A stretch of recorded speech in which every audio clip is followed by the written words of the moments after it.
में आप सभी का हार्दिक स्वागत है, अभिनंदन है, वंदन है। आज हम एक नवीन विषय वस्तु लेकर के आए हैं। 65वीं बीपीएससी परीक्षा का दिन की घोषणा हो चुकी है। जुलाई में होने की संभावना है, प्रबल संभावना है, लेकिन कोरोना के कहर अभी भी व्याप्त है। लॉकडाउन बढ़ने की स्थिति बनी हुई है। इसलिए मैं समझता हूँ कि अगस्त और सितंबर में होगी, लेकिन तथापि पूर्व से घोषित जो समय है जुलाई, उसकी तैयारी हम लोग करें। अभी हमारा मई, जून, जुलाई 3 महीने हैं। 3 महीने में हम निश्चित रूप से पास कर सकते हैं, अच्छे प्राप्तांक प्राप्त कर सकते हैं। उस अच्छे प्राप्तांक प्राप्त करने के उद्देश्य से मैं एक चार्ट आपको दे रहा हूं, और उस चार्ट के आधार पर आप सभी लोग इसको और फॉलोअप करेंगे तो सारी विषय वस्तु को कंठस्थ हो जाएगा, टिप ऑफ द टंग हो जाएगा, और ज्योग्राफी आपका बहुत ही आसान विषय हो जाएगा।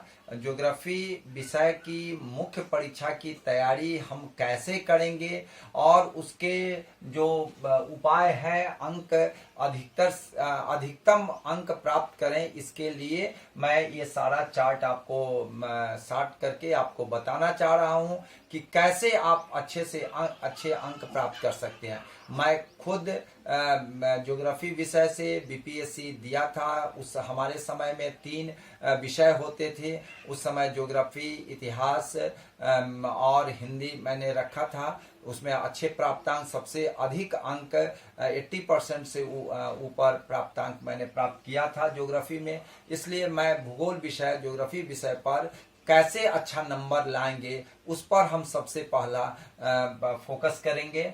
और ये जो आपका आज चार्ट है, उसके आधार पर मैं सारी चीज़ों को डिस्कस कर दे रहा हूँ। आप लोग उसको पूरा फॉलो अप करेंगे, और इसकी सारी पीडीएफ भी मैं भेज दे रहा हूँ, और यहाँ पर चार्ट के द्वारा भी बता देना चाह रहा हूँ।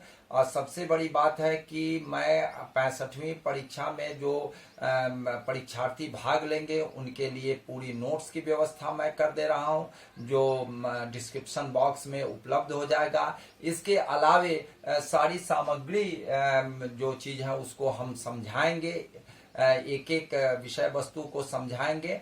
और तीसरी बात है कि कौन किताब आप लेंगे, उस पर भी परिचर्चा करेंगे। और कितने प्रश्न को हम अगर ध्यान रखते हैं, कंसंट्रेशन रखते हैं, तो उस पर हमारी सफलताएं होंगी कि नहीं होगी, उसी पर मैं आपको आज पूरा डिस्कशन कर रहा हूं। सबसे पहला मैं ये कहना चाह रहा हूं कि मात्र आप, जो मैंने यहाँ लिस्ट दे दिया है कि मात्र आप 4 पुस्तकों को अगर आप खरीद लेते हैं, मात्र 4 पुस्तक, जो आपकी सफलताएं की निश्चित गारंटी देता है। और वह 4 पुस्तक मोर देन इनफ है। कोई जरूरत नहीं है बहुत सारी पुस्तकों को खरीदने के लिए। वो सब खरीदने में जो समय व्यतीत करेंगे, अभी लॉकडाउन की स्थिति लगातार बनी हुई है। उस लॉकडाउन की स्थिति में पुस्तकों की अनुपलब्धता और पुस्तकों पर उतना ध्यान और पैसे की भी दबाव पड़ गए हैं सभी लोगों पर। इन सारी चीज़ों का निजात मात्र 4 पुस्तक आपके पास होनी चाहिए। और उसके बाद जो अगर नोट्स की बात करेंगे, अगर चारों पुस्तक नहीं भी खरीदेंगे तो हम उतने नोट्स आपको प्रोवाइड कर देंगे, जिससे आपका 80% प्लस आपका मार्क्स हो जाएगा। 300 में 80 प्लस हो जाता है, मीन्स 250 से ऊपर आपको प्राप्तांक हो जाएंगे। तो मैं उस पर पूरी डिस्कस कर रहा हूं। मात्र 4 पुस्तक और 30 जो टॉपिक्स है उसको पढ़ लेना है, इसी में आपको आ जाएंगे। तो उस पर हम पूरा डिस्कस करने जा रहे हैं। आप एक एक पॉइंट पर आप ध्यान देंगे। सबसे पहला है समग्रतम से न्यूनतम की ओर, समग्र प्रश्नोत्तर करने का प्रयास, समग्र बातों की चर्चा। मैं ये कहना चाह रहा हूं कि आपको जितने भी प्रश्न हैं, 12 प्रश्न पूछे जाते हैं। 12 प्रश्नों में आपको 6 प्रश्नों का उत्तर देना है। सबसे पहला आपका टारगेट होना चाहिए कि 6 प्रश्नों का उत्तर हम निश्चित रूप से दें, मीन्स समग्रतम से न्यूनतम की ओर, मीन्स सभी प्रश्नों का उत्तर आप जरूर दें। यह सबसे पहला प्रयास होना चाहिए और समग्र बातों की चर्चाएं होनी चाहिए। ये नहीं कि हम इंट्रोडक्शन बहुत दे दे रहे हैं, टाइप्स बहुत दे दे रहे हैं और उसी पर हमारा ध्यान रहना चाहिए। हम छोटे सभी पहलुओं को, चाहे परिचय हो, टाइप्स पूछे, टाइप्स हो, उसका वर्णन हो, सब थोड़ा थोड़ा भी लिखेंगे तो वह आपको समग्रता से होनी चाहिए। इसलिए विषय वस्तु को सभी सबसे पहला तो होना चाहिए कि 6 प्रश्नों का उत्तर हम देंगे। दूसरा टारगेट ये होना चाहिए कि हम 6 प्रश्नों का कम कम ही सही, थोड़ा थोड़ा ही सही, सभी बातों पर हमारी चर्चाएं होनी चाहिए। इसीलिए मैंने लिखा है समग्र प्रश्नोत्तर करने का प्रयास और समग्र बातों की चर्चा। ये 2 बातें को आप ध्यान रखेंगे तभी आपका 80% प्लस होगा। अगर आप मान लीजिए कि 6 में से 5 दे देंगे तो 1 का तो प्राप्तांक आपका मिलेगा ही नहीं। इसलिए सबसे पहला टारगेट होना चाहिए 6 प्रश्नों को हम करें और वह बहुत कठिन नहीं है। मैं आपको आगे बढ़ रहा हूं, उस पर विशेष चर्चा करूंगा। दूसरी बात है भाषाई शुद्धता। आप चाहे हिंदी माध्यम में लें या अंग्रेजी माध्यम लें, भाषाई शुद्धता होनी चाहिए। ग्रामर के जो नियम है, व्याकरण के जो नियम है, उसको हम फॉलो करते हुए हम जो त्रुटि है, स्पेलिंग त्रुटि भी नहीं होनी चाहिए, इस पर आप ध्यान देंगे। और उसके लिए मैं जितने विषय वस्तु है सबका पीडीएफ आपको हम उपलब्ध करा रहे हैं। पीडीएफ मीन्स नोट्स को पीडीएफ के फॉर्म में आपको उपलब्ध करा रहे हैं। चाहे तो आप उसको प्रिंट करा सकते हैं, चाहे तो आप मोबाइल और लैपटॉप या कंप्यूटर में पढ़ सकते हैं। आपको जैसी सुविधा है आप उसको पढ़ सकते हैं। उसके बाद है उत्तर की मूल्यांकन की सुविधा और सुझाव। अगर आप प्रश्न लिखते हैं, अगर आप नोट्स बनाते हैं तो उसको अगर आप भेजते हैं मेरे पास, मैं उसका मूल्यांकन करूंगा और उसको हम सुझाव भी दूंगा कि आपकी यहाँ त्रुटि है, चाहे आपका भाषाई त्रुटि हो, चाहे आपका प्रस्तुतिकरण की त्रुटि हो, या चाहे किसी अन्य त्रुटि को मैं आपको उस पर हाईलाइट करूंगा। और दूसरी बात है उसका हम सुझाव भी देंगे कि आप कैसे लिखेंगे जो आपका अच्छा होगा। तीसरी बातें हैं आपका बहुत सबसे अहम बात जो है, यह तीसरी बात है, यह जो है आपका बेहतर प्रस्तुतिकरण। बेहतर प्रस्तुतिकरण का मतलब होता है कि अगर भूगोल लिए हैं और 80% प्लस मार्क्स की आप अगर उम्मीद रखते हैं तो हर एक प्रश्नों, जिस प्रश्नों की आवश्यकताएं हैं उसमें अगर आप चार्ट देते हैं, ग्राफ देते हैं तो निश्चित ही आपका मार्क्स ऊपर जाएगा। मानचित्र पर आप ध्यान देंगे, मुख्य रूप से आपका बिहार है, भारत है और विश्व। मैं आपको आगे बताऊंगा कैसे आप बनाएंगे। ये चार्ट पेपर है, पीला वाला चार्ट पेपर है। इस चार्ट पेपर पर हम आपको अभ्यास करा देंगे। 1 से 2 मिनट में, मात्र 1 से 2 मिनट में हम विश्व का मानचित्र, भारत का मानचित्र और बिहार का मानचित्र आपको कैसे बनाएंगे, हम तो यही आपको अभ्यास करा देंगे। 2, 4, 5 क्लास में अभ्यास, 2 क्लास में हम अभ्यास करा देंगे कि 2 मिनट में तीनों आप मैप बना सकते हैं। उसकी कुछ टेक्निक्स है जो हम आगे आपको बतलाएंगे। तो वह चार्ट आप जो मानचित्र है वह आप जरूर से आप बनाएंगे अपने उत्तर पुस्तिका में। यह आपके लिए बहुत ही मार्क्स उठाएगा, समझने में भी और टीचर को समझाने में भी, जो एग्जामिनर है उनको समझाने में, और आपको भी संतुष्टि होगा कि ये हमने जो मानचित्र बनाया है इसके द्वारा हम अच्छे से अच्छे तरीके से हम एग्जामिनर को समझा सकते हैं। तो यह मानचित्र बनाना लगता है बहुत सारे बच्चे को, मानचित्र बनाना, विश्व का मानचित्र बहुत बड़ा है, कुछ नहीं है। आप एकदम छोटी टेक्निक्स है, जो टेक्निक्स और फॉर्मूला आपको बताएंगे, जो आपको 1 से 2 मिनट में तीनों आप बना सकते हैं, बिहार, भारत और विश्व का। उसके बाद मैं आपको बता रहा हूं डेटाबेस। अगर जिस प्रश्नों में अगर आप डेटाबेस देते हैं, ठीक है ना, जैसे कोई पंचवर्षीय योजना की बात है तो प्रथम पंचवर्षीय योजना में क्या है, द्वितीय में क्या है, तो ये आपका डेटाबेस जो है आपका बहुत महत्वपूर्ण रहता है। दूसरे में अगर हम मान लीजिए कि पर्वत पढ़ा रहे हैं और पर्वत के टाइप्स पढ़ा रहे हैं, ठीक है ना, वो टाइप्स में मुर्दार पर्वत के उदाहरण कौन है, ठीक है ना, अवशिष्ट मेटामॉर्फिक चट्टान के कौन उदाहरण है, तो ये सब आपको उदाहरण आपको देना पड़ेगा, जहां जरूरत होगी उदाहरण देंगे। अगर आप चार्ट, ग्राफ, मानचित्र, डेटाबेस और उदाहरण के साथ अगर आप प्रस्तुत करते हैं, कम शब्दों में भी आपको मैं जरूर दावा एक तरह से कर रहा हूं और आप निश्चित ही पाएंगे 80% प्लस आपको नंबर जरूर आएगा। इसको आप ध्यान देंगे। बेहतर प्रस्तुतिकरण यही होता है। तीसरी नेक्स्ट हम आते हैं शुरुआती 2 प्रश्नों। अगर आपके 12 प्रश्न पूछे जाते हैं, 6 प्रश्नों का उत्तर देना, 2 खंड है, आपको स्पष्ट है और आप पिछले जो अभी तक का रिकॉर्ड है उसके आधार पर मैं आपको बतला रहा हूं कि आपके 12 प्रश्न पूछे जाएंगे, 6 प्रश्न आपको लिखना है। 4 प्रश्नों को, ठीक है, 4 प्रश्नों को, 2 शुरुआती और 2 अंत में, ये प्रश्न को बढ़िया से लिखेंगे और बीच वाले को आप कम लिखेंगे। इससे क्या होगा कि शिक्षक जो है शुरुआत में बहुत कंसंट्रेट होकर देखता है और अंत में कंसंट्रेट होकर देखता है, जिसमें आपको बीच वाले प्रश्न का उत्तर कम भी हो, जो कम आप जानते हैं वह बीच में रखेंगे। तो मैंने आपको दिया है कि 2 प्रश्नों को, शुरुआती 2 प्रश्न और अंत के 2 प्रश्नों को बड़े और बेहतर ढंग से लिखेंगे और बीच वाले 2 प्रश्न जो कम में लिखा जा सकता है और जो आपको कम याद है तो उसको बीच में रखेंगे।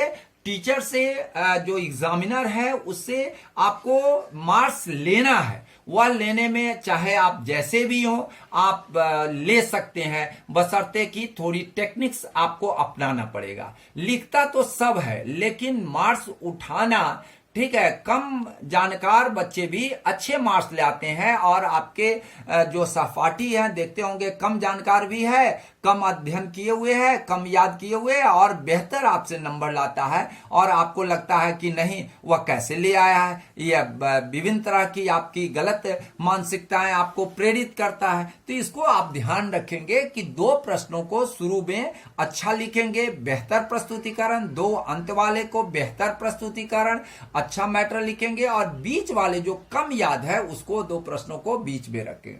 फिर हम आपको बताते हैं निरंतर अभ्यास पढ़ने लिखने से संबंधित। आपको अभी जो लॉकडाउन की स्थिति है इसमें आप निरंतर अभ्यास करेंगे लिखने का और पढ़ने का। हम ज्यादा विषय वस्तु को लेने से अच्छा है कि हम एक ही विषय वस्तु को ज्यादा बार पढ़ें और ज्यादा बार लिखने। मुझे याद है कि जब मैं दे रहा था एग्जाम तो मैं एक एक प्रश्नों को जो हमने नोट्स बनाया था 10-10 बार 15-15 बार लिखा था। इतना फ्लो ये था कि पेन कभी कभी डिस्टर्ब भी करता था लेकिन वो हम लिख डालते थे, ठीक है। तो यह जो फ्लो बन जाएगा आपको कि जितना आप लिखने का अभ्यास करेंगे उतने ही आप मार्क्स ऑब्टेन करने की गारंटी रहेगी। अब आता है संक्षिप्त एवं सार तत्वों को रखना। ज्योग्राफी में बहुत ही वैज्ञानिक है विषय, भले वह आर्ट्स का विषय है लेकिन वह वैज्ञानिक विषय के रूप में जाना जाता है। आर्ट्स में होते हुए भी यह ध्यान रखना है कि आप कम में लिखेंगे और आपको सार तत्व मुख्य विषय वस्तु पर केंद्रित रहेंगे, ठीक है। मुख्य विषय वस्तु पर केंद्रण रखना बहुत जरूरी है। जैसे आप मान लीजिए पवन द्वारा बनी हुई स्थलाकृति के बारे में चर्चा कर रहे हैं तो उसमें आप मान लीजिए छत्रक शिला है तो छत्रक शिला पर आपको छत्रक शिला का कैसे निर्माण हुआ, तो यह जो एजेंट है, जो पद्धति है उसको आप ध्यान रखेंगे, ठीक है ना। जैसे आपको सन्निघर्षण है, अपघर्षण है, अपवाहन है, तीनों जो यह उसका एजेंट्स है, ये तीनों एजेंट्स के आप बताएंगे कि सन्निघर्षण के द्वारा ये हुआ, अपघर्षण के द्वारा ये हुआ, अपवाहन के द्वारा हुआ। एक लाइन लिख करके उसका चित्र बना के एक शब्द और लिख देंगे, हो गया, मोर देन एनफ है। वहां पर आपको बहुत ज्यादा इलोबोरेट करने की जरूरत नहीं है। ज्यादा इलोबोरेशन से आपके प्रश्न छूटेंगे, आपको कहीं ना कहीं आपकी कमी रह जाएगी। इसलिए कम में उसके सार तत्वों को वर्णन करना, जो हम आपको बताएंगे आगे। जैसे अभी हमने बताया है पवन द्वारा बनी हुई स्थलाकृति, या आपको कास्ट टोपोग्राफी की चर्चा कर रहे हैं, या ग्लेशियर की चर्चा कर रहे हैं, उसमें आपके कैसे यह बना, तो वह किस द्वारा बना, तो अपघर्षण के द्वारा बना, सन्निघर्षण के द्वारा बना। अब सन्निघर्षण की चर्चा आपको उसका डिफाइन करने की जरूरत नहीं है, क्योंकि एग्जामिनर जो है सो बहुत ही विद्वान रहते हैं और वह बहुत अनुभवी रहते हैं, तो वह आप सन्निघर्षण की चर्चा नहीं करनी है और वह देना कि सन्निघर्षण के द्वारा ये बना, अपवाहन के द्वारा बना और अपघर्षण के द्वारा बना। तो ये ध्यान रखना है कि सार तत्वों को ही लिखेंगे और संक्षिप्त में लिखेंगे, बहुत ज्यादा इलेबोरेशन करने की, बहुत ज्यादा विस्तार करने की जरूरत नहीं है। उसके बाद मैं आपको बार बार ये कह रहा हूं, बहुत पुस्तकों को पढ़ने और नोट्स बनाने से बचना। मैं आपको बता रहा हूं कि अगर भूगोल आप लिए हुए हैं, बीपीएससी के लिए आप तैयारी कर रहे हैं, तो आपको 20-25 किताबें, हर एक आदमी कहेंगे कि 20-25 किताबें से कम पढ़ोगे, नहीं होगा। ये एकदम आप एकदम जान के रखिए, 20-25 किताबें की कोई जरूरत नहीं, मात्र आप 4 किताब पढ़िए। 4 किताब आपको मोर देन एनफ है, और उसी को जितनी हम 25 किताब पढ़ने में जो समय लगेंगे, उससे नोट्स बनाने में समय लगेंगे, उतना भी आप नहीं लिख पाएंगे। एक पुस्तक की बातों को भी आप रख नहीं पाएंगे, क्योंकि आजकल एनालिटिकल क्वेश्चन पूछ रहा है, समीक्षात्मक क्वेश्चन पूछ रहा है। समझने और लिखने का अभ्यास पर फोकस करेंगे। बहुत ज्यादा किताब पढ़ने पर आपको कंफ्यूजन होगा, बहुत आपके समय नष्ट होंगे और आपको नहीं हो पाएगा। मैं एक उदाहरण देता हूं। एक बच्चा है, शुरू में वह तैयारी करता है तो सोचता है कि 50 किताब पढ़ेंगे, 50 का हर का अलग अलग नोट्स बनाएंगे और 100 हम टॉपिक्स को कवर करेंगे।